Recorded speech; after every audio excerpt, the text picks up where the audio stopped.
Isn't it funny how the guy who was screaming about election fraud and election interference was the one committing it?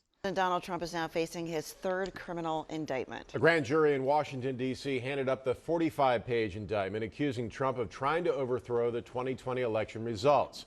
Prosecutors say Trump was so bent on staying in power that he undertook a criminal scheme to avoid leaving office.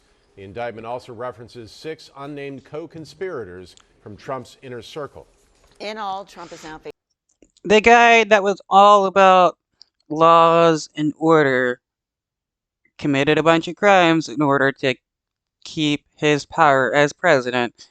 That is not somebody all about democracy or laws. That is a dictator.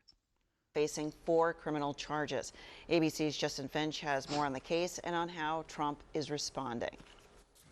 Now unsealed, the sweeping special counsel indictment charging former President Donald Trump in an alleged scheme to overturn his 2020 election loss to Joe Biden because federal prosecutors say Trump was determined to remain in power. An alleged attempt to disrupt democracy that culminated with the deadly Capitol insurrection.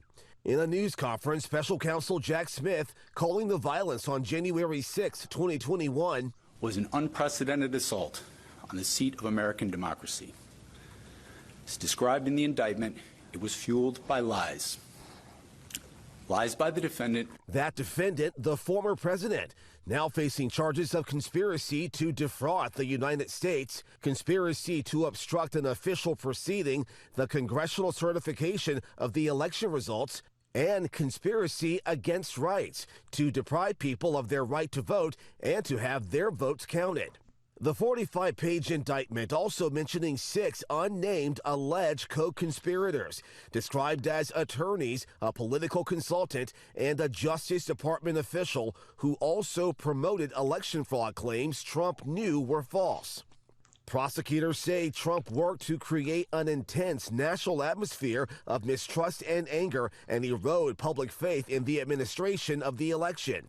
The indictment goes on to accuse Trump and his alleged co-conspirators of creating fraudulent slates of electors in 7 states, of trying to compel the Justice Department to conduct sham election crime investigations, of pressuring Vice President Mike Pence to reject legitimate electoral votes on January 6th, and ultimately Trump sending his supporters to the Capitol to obstruct the certification proceeding and exert pressure on the vice president. We're going to walk down to the Capitol and we fight.